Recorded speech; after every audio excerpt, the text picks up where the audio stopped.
नमस्कार दोस्तों, आज हम बीए सेकेंड ईयर के भारतीय राज्य व्यवस्था की 4th यूनिट शुरू करने जा रहे हैं। इससे पहले हमने संघीय शासन व्यवस्था के बारे में अध्ययन किया था। आज हम, चूँकि भारत के अंदर फेडरल सिस्टम को अपनाया गया है। फेडरल सिस्टम का मतलब यह होता है कि संघात्मक शासन व्यवस्था में मुख्य रूप से दो प्रकार की सरकारें होती हैं, संघ सरकार और राज्य सरकार। चूँकि हमने सेंट्रल गवर्नमेंट के जितने भी वीडियोस थे, जितने चैप्टर थे, वो हमने पिछले वीडियोस में पढ़ लिया है, आपने देखा होगा। अब हम बात करते हैं राज्य सरकार या स्टेट लेवल पर, या जो संघ की जो इकाइयाँ हैं, प्रांत हैं, उनमें किस प्रकार की शासन व्यवस्था अपनाई जाती है।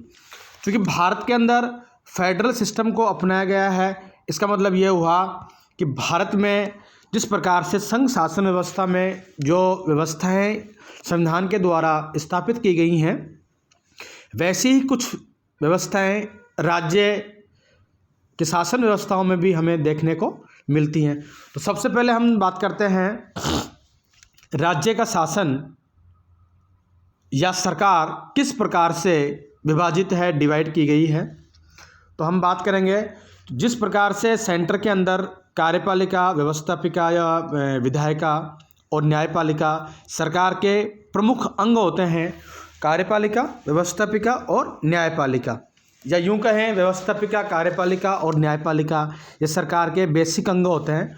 चौथा जो आधारपूर्ण स्तंभ जो होता है, उसको हम मीडिया के नाम से जानते हैं। क्योंकि यहाँ हमारे राज्य के शासन व्यवस्था के बारे में जिक्र करना है, तो हम देखते हैं कि कार्यपालिका दो तरह की होती हैं, स्थायी कार्यपालिका और अस्थायी कार्यपालिका। स्थायी कार्यपालिका या राजनीतिक कार्यपालिका और प्रशासनिक कार्यपालिका भी से आप कह सकते हैं। प्रशासनिक कार्यपालिका वह कार्यपालिका होती है जिसमें नौकरशाही और अधिकारी तंत्र शामिल होते हैं, अर्थात इसमें ग्रुप डी से लेकर के सीनियर आईएएस तक के अधिकारी इसमें प्रशासनिक कार्यपालिका के अंदर आएंगे। और जो राजनीतिक कार्यपालिका होती है, अस्थायी कार्यपालिका, उसके अंदर आपके नाम मात्र का एक संवैधानिक अध्यक्ष जो होता है, जिसको सेंटर के अंदर राष्ट्रपति कहते हैं, उसी प्रकार से स्टेट गवर्नमेंट के अंदर हम उसको गवर्नर नाम देते हैं या राज्यपाल नाम देते हैं। इसके साथ साथ जो राजनीतिक कार्यपालिका होती है, अर्थात अस्थायी कार्यपालिका होती है, नाम मात्र के संवैधानिक अध्यक्ष के अलावा वास्तविक कार्यपालिका भी होती है, जिसमें मुख्यमंत्री और उनका मंत्रिमंडल, मंत्रिपरिषद शामिल होता है। अब हम बात करते हैं विधायिका की, अर्थात व्यवस्थापिका की। तो व्यवस्थापिका में राज्यपाल हो गया, और यहाँ की जो विधायिका होती है, जिसको हम विधानमंडल कहते हैं, और इस विधानमंडल के मुख्यतः दो भाग होते हैं। विधानमंडल के मुख्यतः दो भाग होते हैं। पहले भाग में विधानसभा होती है, और दूसरा जो भाग होता है इसका, उसमें हम विधान परिषद भी होती है। हर राज्य के अंदर विधान परिषद होना जरूरी नहीं है। इसका एक प्रस्ताव अनुच्छेद 169 के तहत एक प्रस्ताव बना करके संसद को भेजा जाता है। वर्तमान के अंदर कुछ राज्य ऐसे हैं जहां की विधान परिषदें भी विधानसभा के साथ साथ मौजूद हैं। हर राज्य के अंदर विधानसभा होती है, लेकिन कुछ राज्य ऐसे हैं जहां विधानसभा के साथ साथ विधान परिषदें भी हैं। ये आपके 2 नंबर का सवाल आ सकता है कि ऐसे राज्यों के नाम बताइए जहां विधानसभा के साथ साथ विधान परिषदें भी मौजूद हैं। आप याद रखें, एक कुंभ एंड J&K। क्योंकि जम्मू कश्मीर अब एक केंद्र शासित प्रदेश बन गया, तो वहाँ भी विधान परिषद होगी। आंध्र प्रदेश, कर्नाटक, उत्तर प्रदेश, महाराष्ट्र, बिहार, इन राज्यों में, और एक लास्ट में इसको आप ब्रैकेट बना दें, तेलंगाना के अंदर भी विधान परिषद हैं। अब हम बात करते हैं कि जो आप देख रहे हैं, जो व्यवस्थापिका विधायिका, उसके भी 2 पार्ट होते हैं। राज्यपाल होता है और एक होता है विधानमंडल। विधानमंडल में जिस प्रकार से सेंटर के अंदर संसद होती है, व्यवस्थापिका होती है, संसद जो होती है उसके दो भाग होते हैं, लोकसभा और राज्यसभा, और वहाँ राष्ट्रपति से मिलकर के संसद पूर्ण रूप धारण करती है। उसी प्रकार से व्यवस्थापिका या विधायिका राज्यों के अंदर राज्यपाल, विधानसभा और विधान परिषद के सम्मिश्रण से व्यवस्थापिका, राज्य व्यवस्थापिकाओं का निर्माण होता है, विधायिका का निर्माण होता है। तीसरा सरकार का जो महत्वपूर्ण अंग है न्यायपालिका। तो जिस प्रकार से सेंटर के अंदर उच्च न्यायालय की जगह उच्चतम न्यायालय सुप्रीम कोर्ट होता है, उसी प्रकार से राज्यों के अंदर उच्च न्यायालय, जिला एवं सत्र न्यायालय, जिला एवं सत्र न्यायालय के अंदर दीवानी न्यायालय, फास्ट ट्रैक फौजदारी मामले आदि के लिए ये बनाई जाती है। तो ये तो कुछ हुआ कि राज्य का जो एक शासन व्यवस्था है वो किस प्रकार से डिवाइड है। सरकार के बेसिकली 3 अंग होते हैं, व्यवस्थापिका, कार्यपालिका और न्यायपालिका। कार्यपालिका, व्यवस्थापिका और न्यायपालिका। व्यवस्थापिका का प्रमुख कार्य होता है कानून का निर्माण करना। जो राज्यों के अंदर जिस प्रकार से सेंटर के अंदर संसद होती है, उसी प्रकार से राज्यों के अंदर विधानमंडल होती है। उस विधानमंडल के भी 2 अंग होते हैं, एक को हम कहते हैं विधान परिषद और दूसरी होती है विधानसभा। और राज्यपाल इसका एक संवैधानिक प्रमुख भी होता है। कार्यपालिका 2 प्रकार की कार्यपालिका होती है, एक राजनीतिक कार्यपालिका कह सकते हैं और दूसरी प्रशासनिक कार्यपालिका। जो प्रशासनिक कार्यपालिका होती है वो स्थायी कार्यपालिका कहलाती है, उसके अंदर अधिकारी वर्ग के लोग आते हैं। नौकरशाह जिसको ब्यूरोक्रेट्स बोलते हैं वो आती है, जिससे कि शासन व्यवस्था सुचारू रूप से चल पाती। दूसरी तरफ हम बात करते हैं अस्थायी कार्यपालिका या राजनीतिक कार्यपालिका। उस राजनीतिक कार्यपालिका के अंदर राज्यपाल और मुख्यमंत्री और उनका मंत्रिपरिषद शामिल होता है। तो आज हम बात करते हैं सबसे पहले गवर्नर की, जो कि राज्य का एक संवैधानिक प्रधान होता है।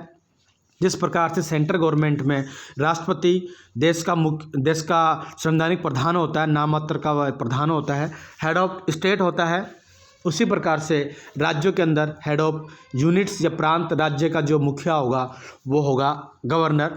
तो आज हम इस वीडियो में गवर्नर के बारे में अध्ययन करने की कोशिश करेंगे।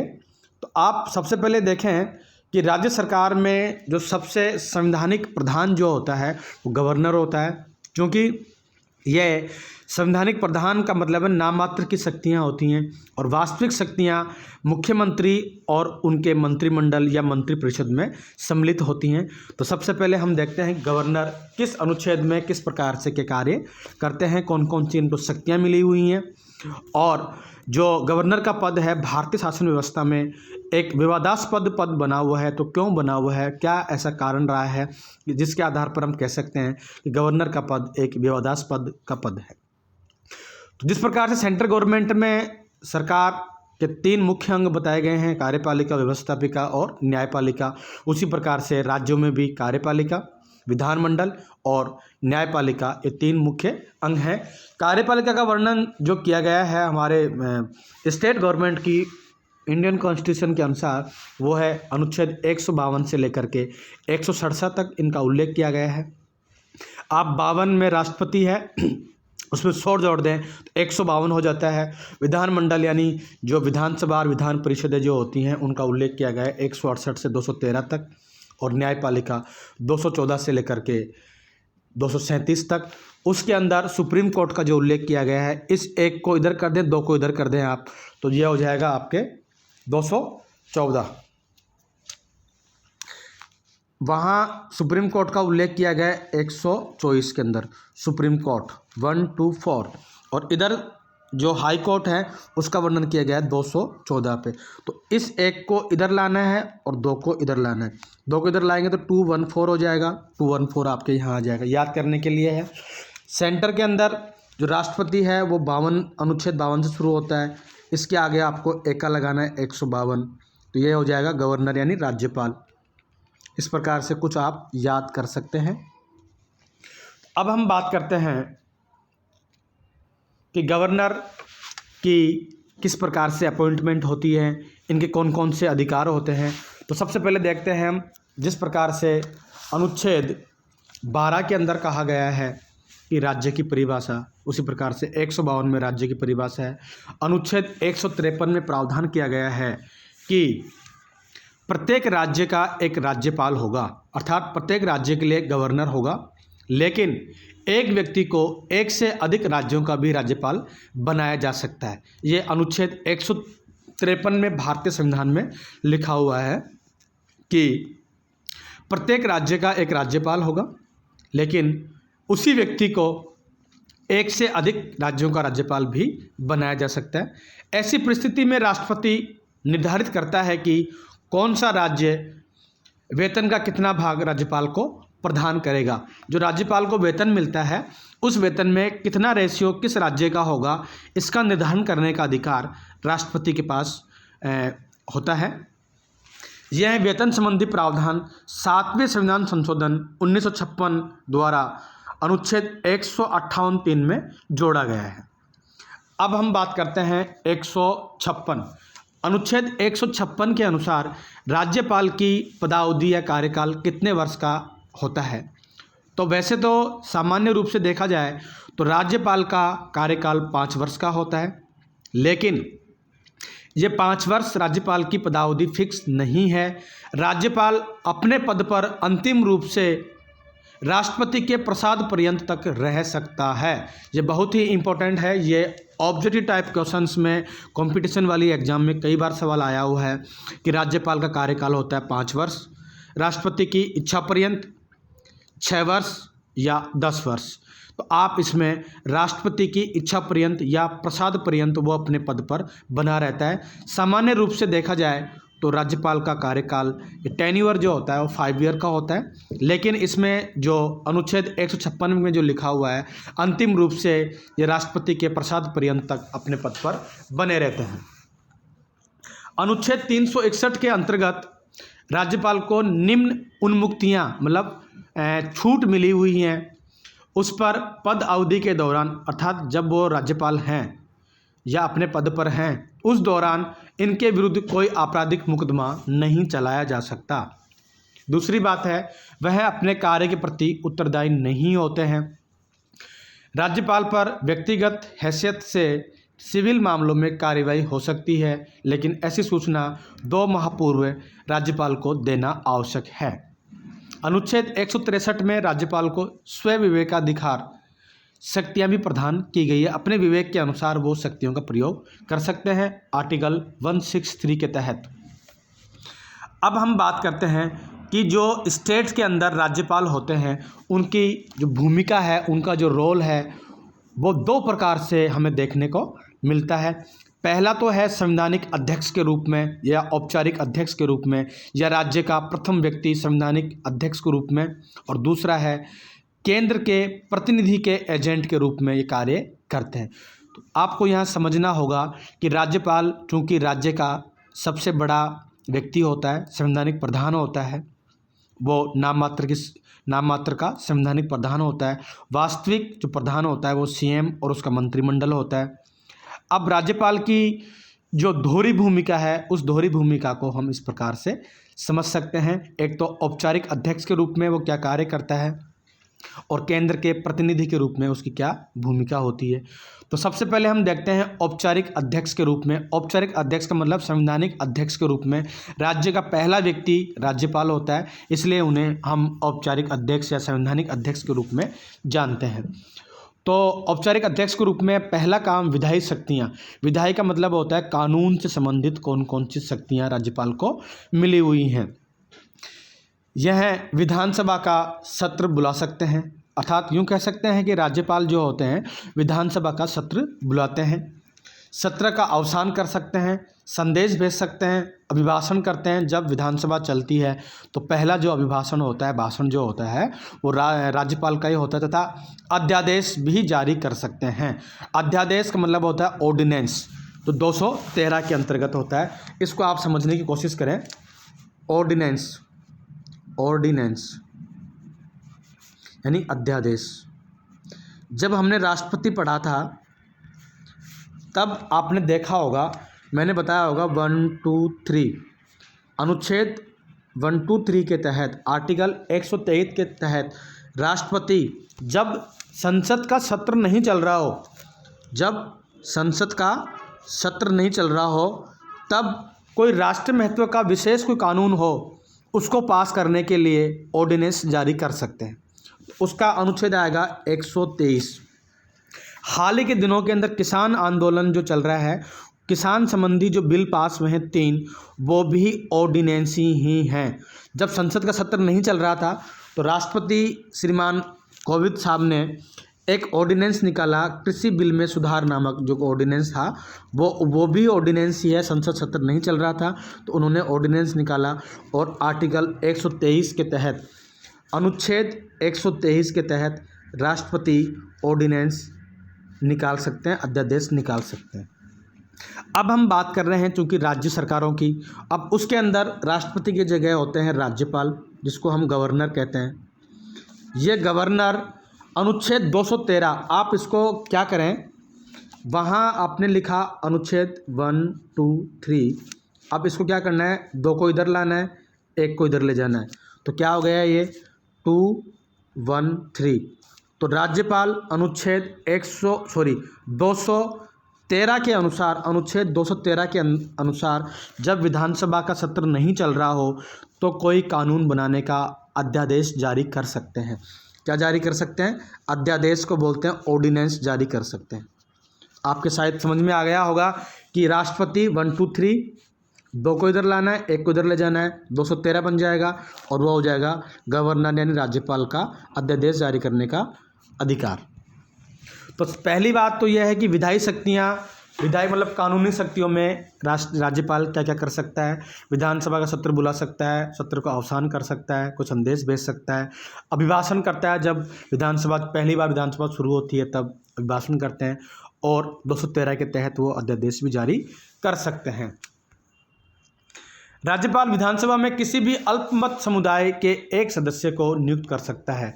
जिस प्रकार से राष्ट्रपति लोकसभा के अंदर आंग्ल भारतीय 2 व्यक्तियों को अपॉइंट कर सकता है, उसी प्रकार से राज्यपाल भी जो आंग्ल भारतीय या अल्पमत जो समुदाय होता है, जैसे सिख हैं या फारसी हैं, ऐसे व्यक्तियों को, एक व्यक्ति को विधानसभा के अंदर नॉमिनेट कर सकते हैं। जैसे गोवा में धर्म के आधार पर अल्पमत की नियुक्ति की जाती है तथा जम्मू कश्मीर में एक महिला को नियुक्त किया जाता है। राज्यपाल विधान परिषद होने की स्थिति में हर राज्य के अंदर विधान परिषद हो जरूरी नहीं है।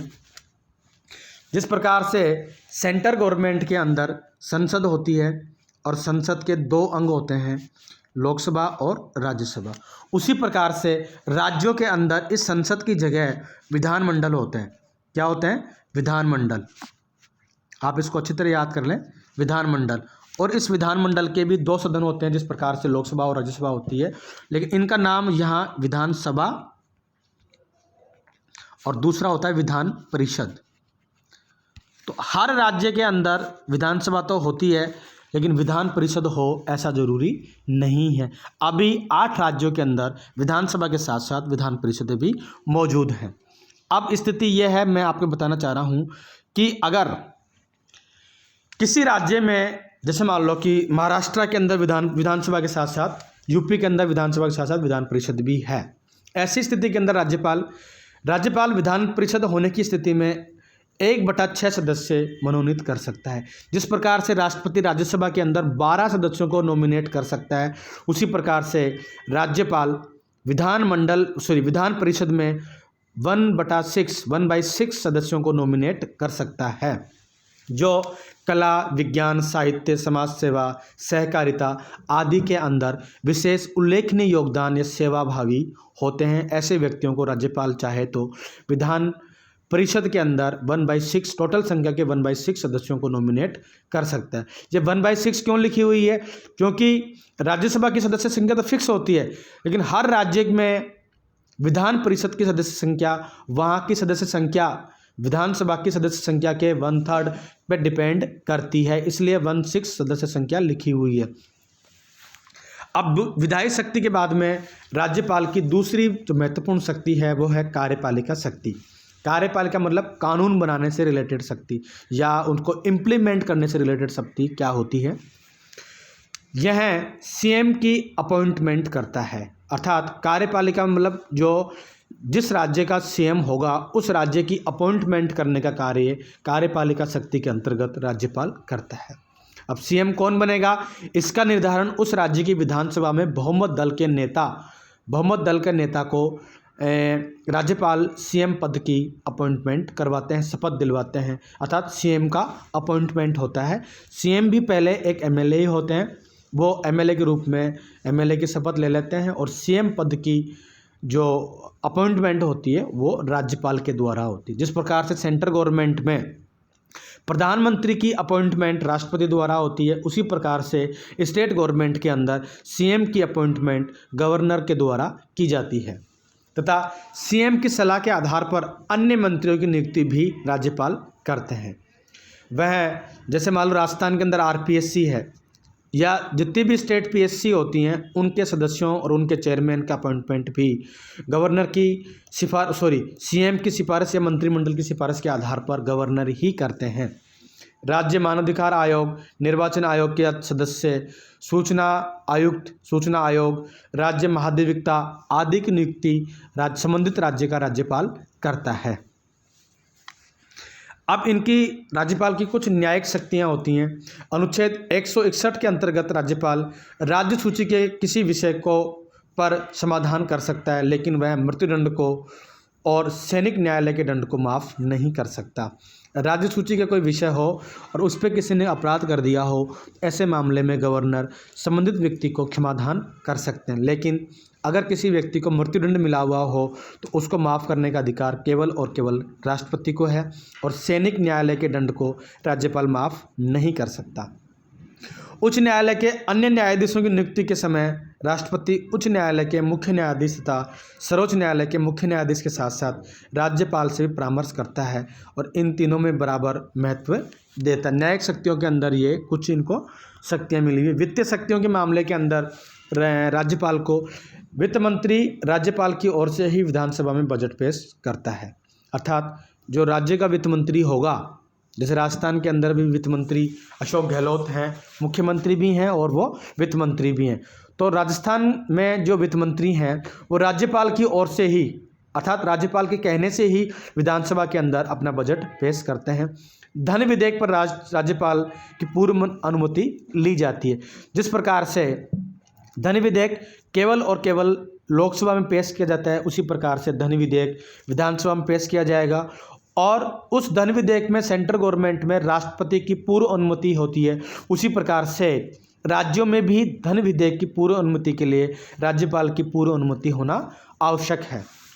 अब हमने राज्यपाल की जो भूमिका थी, एक तो थी संवैधानिक अध्यक्ष के रूप में और दूसरी जो भूमिका है राज्यपाल की वो है केंद्र के प्रतिनिधि के रूप में राज्यपाल की भूमिका, ये दूसरी भूमिका है। हमने इस वीडियो में पहली भूमिका संवैधानिक अध्यक्ष की भूमिका थी वो हमने निम्नांकित बिंदुओं के माध्यम से समझने की कोशिश करी है कि उनकी विधायी शक्तियाँ, न्यायिक शक्तियाँ, कार्यपालिका शक्तियाँ, इस शक्तियों के आधार पर हम कह सकते हैं कि राज्यपाल की संवैधानिक शक्तियाँ, जो संवैधानिक अध्यक्ष के रूप में जो भूमिका है वो इस प्रकार से हमने इस वीडियो में देखी। अब हम नेक्स्ट वीडियो के अंदर कोशिश करेंगे कि राष्ट्रपति केंद्र के प्रतिनिधि के रूप में किस प्रकार से अपनी भूमिका का निर्वहन करता है और अंत में ही इनका एक मूल्यांकन प्रस्तुत करेंगे। आज इस वीडियो में हम इतना ही पढ़ेंगे। Thank you. कल इसका जो नेक्स्ट होगा कि राज्यपाल का एक केंद्र के एजेंट के रूप में या केंद्र के प्रतिनिधि के रूप में, क्योंकि राज्यपाल की अपॉइंटमेंट राष्ट्रपति के द्वारा की जाती है, इस प्रकार से हम कह सकते हैं कि ये डायरेक्ट रूप से या इनडायरेक्ट रूप से सेंट्रल गवर्नमेंट का एक एजेंट के रूप में कार्य करते हैं। तो इसका सेकंड जो रोल है वो हम नेक्स्ट वीडियो में अध्ययन करेंगे। Thank you.